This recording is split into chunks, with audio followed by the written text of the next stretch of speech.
눈으로 보기에는 하자가 없는 것처럼 보여도 하나님의 시선은 다른 데 있다 이거예요. 하나님의 관심은 그 마음의 동기와 목적도 보고 계시다라는 거죠. 베드로 사도가 그의 마음을 들여다보고는 그 시몬에 대해서 뭐라고 책망하느냐 하면 이런 책망을 해요. 들어보시죠.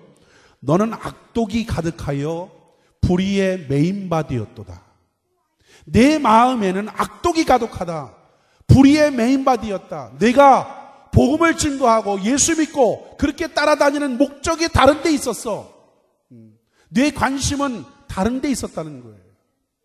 오늘 우리 주변에도 오랜 교회 생활을 하면서 신앙생활을 한다고 하면서도 마음과 생활이 아직도 이기적인 욕심에서의 테두리에서 벗어나지 못하는 그런 사람들의 모습들을 우리는 얼마든지 찾아볼 수 있습니다. 교회를 출석하고 예수를 믿고 따르는 것이 오직 자신의 욕심을 채우기 위해서라면 그것은 분명 신앙의 비극이 아닐 수가 없습니다. 주님은 이런 사람들을 향해서 뭐라고 말씀하시냐면 이렇게 말씀하고 계시는 것입니다. 27절을 보시죠. 27절 말씀 읽겠습니다. 시작. 썩는 양식을 위하여 일하지 말고 영생하도록 있는 양식을 위하여 하라. 이 양식은 인자가 너희에게 주리니 인자는 아버지 하나님의 인치신 자니라. 예수님은 오늘 우리를 향해서 뭐라고 말씀하고 있어요? 썩는 양식을 위해서 일하지 말라라는 거예요. 썩는 양식. 성경은 다만 인간의 배를 채우기 위해서 먹는 그 양식을 뭐라고 표현하고 있어요? 썩는 것이다라고 표현하고 있어요. 그렇게 규정 지우고 있어요. 배를 채우기 위해서, 먹기 위해서만 먹는 그 양식, 그것은 썩는 것이다. 썩는 양식은 여러분 먹으면 먹을수록 배가 고픕니다. 썩는 양식은 먹고 또 먹어야 되는 것입니다. 우리는 하루에 3끼에 썩는 양식을 위해서 일생을 땀 흘리죠. 그렇지요. 오늘도 우리는 경쟁사회에서 그 썩는 양식을 위해서 우리는 애쓰고 심습니다. 그런데 생각해 보세요. 썩는 양식은 인간만이 애쓰고 노력하는 것은 결코 아니에요. 동물도 그렇다라는 거죠. 그렇죠? 썩는 양식을 위해서 일하고 애쓰는 것은 유독 인간만이 아니라 동물도 그와 같다라는 것입니다. 그러므로 만약 우리가 썩는 양식만을 위해서 노력하고 애쓰고 그걸 구하기만 한다면, 그것을 위해서만 산다면 우리는 동물과 별 차이가 없다고 이야기할 수 있어요. 가끔 우리는 아름다운 새들의 모습들을 보기도 하고, 그리고 동물들의 모습들을 보면서 자연의 신비감에 도취하기도 하고 정말 자연의 신비에 대해서 느끼기도 합니다. 그런데 새들의 움직임을 여러분들이 가만히 자세히 살펴보신 적이 있는지 모르겠어요. 어느 날인가 제 뒤뜰에 다람쥐가 찾아왔어요. 다람쥐가 찾아온 그 이유는 단 하나예요. 먹이를 구하기 위해서. 근데 먹이를 구하는 그 모습들을 한참 제가 지켜보았어요. 다람쥐가 귀여운 것도 있어서 지켜봤지만, 그런데 먹이를 한참 구하다가 한 다람쥐가 또 자기 옆에 찾아옵니다. 찾아오니까 그 많은 먹이가 있는데도 불구하고 자기 옆에 찾아온 그 다람쥐를 쫓기 위해서, 쫓아버리기 위해서 아주 앙탈을 벌이는 그런 다람쥐의 모습도 보게 되었습니다. 그래요. 새들의 움직임이나 동물들의 움직임은 오직 초점은 하나예요. 뭐예요? 먹이를 구하는 데 있어요. 여러분, 초원의 그 무서운 맹수인 사자나 표범이 달리는 그 이유가 뭡니까? 그들이 왜 달려요? 사람처럼 다이어트 하기 위해서 뛰나요? 네? 운동하기 위해서 뛰는 거예요? 그들이 달리고 뛰는 것은 오직 하나예요. 먹잇감을 잡기 위해서요. 그렇지요? 먹잇감을 잡기 위해서. 그렇다면 만약 인간이 오늘 먹잇감을 위해서, 먹이를 찾기 위해서, 양식을 찾기 위해서 자기의 체면도 버리고 인격도 버리면서 오직 먹을 것만을 위해서 야수처럼 달려든다면 동물과 무슨 차이가 있느냐라는 거예요. 예수님은 오늘 우리에게 뭐라고 말씀하십니까? 인생의 목표를 썩는 양식에 두지 말라는 거예요. 썩어져가는 그 양식에 너희 인생의 목표를 두지 말라는 것입니다.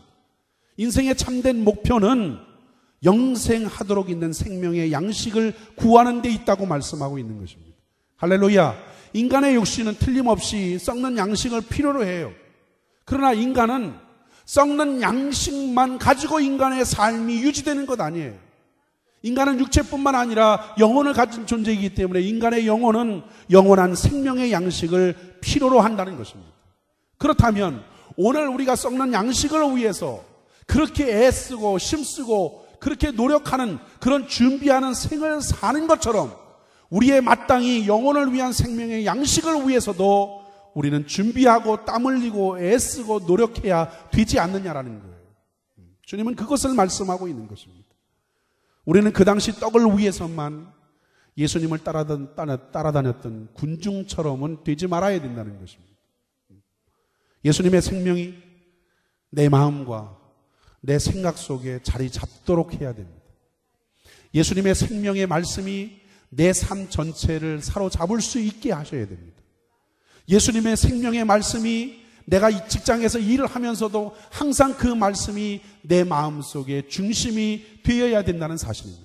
그래야만 우리가 세상에서 고난당하고 어려움을 만나도 우리는 능히 넉넉히 그 상황 속에서 우리는 헤쳐나갈 수 있고 이겨나갈 수가 있는 줄로 믿습니다.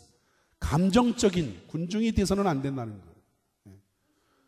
이리저리 움직이는 믿음이 아니라 예수님이 누구인지 내가 왜 신앙생활을 하는지 확실하게 알고 믿는 믿음이 우리 속에 있어야 된다는 것입니다.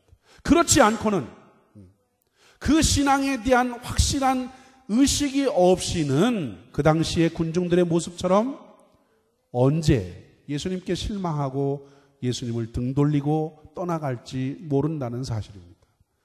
66절을 보시지요. 66절에는 그 말씀을 우리에게 확인시켜주고 있어요. 66절이요. 시작. 이러므로 제자 중에 많이 물러가고 다시 그와 함께 다니지 아니하더라. 이 말씀이 뭐예요? 한때는 그렇게 예수님을 믿는다고 하면서 따라다녔던 그 사람들, 한때는 그렇게 말씀이 좋다고 해서 예수님을 따라다녔던 사람들, 그 사람들이 지금은 예수님과 함께 있지 않다라는 거예요. 그렇게 교회가 좋다고 얘기했던 그 사람들, 그래서 예수님 앞에 나왔던 그 사람들이 이제는 보이지 않더라는 것이 성경 속에 나오는 말씀입니다. 이 말씀을 통해서 한번 여러분에게 이렇게 물어볼게요. 여러분은 왜 예수님을 믿는 것입니까? 오늘 여러분들은 왜 예수님을 따르고 계신 것입니까? 교회를 나오는 여러분의 진정한 마음은 어떤 마음이십니까? 예수님을 오늘도 찾고 계시는 그 이유가 무엇입니까? 어떤 사람들은 이렇게 대답하지요. 구원받기 위해서 예수님을 찾고 있는 것입니다. 병고침 받기 위해서 예수님 앞에 나오는 것입니다. 또 어떤 사람은 물질의 복을 받기 위해서 예수님을 찾고 예수님 앞에 나온다고 이야기합니다.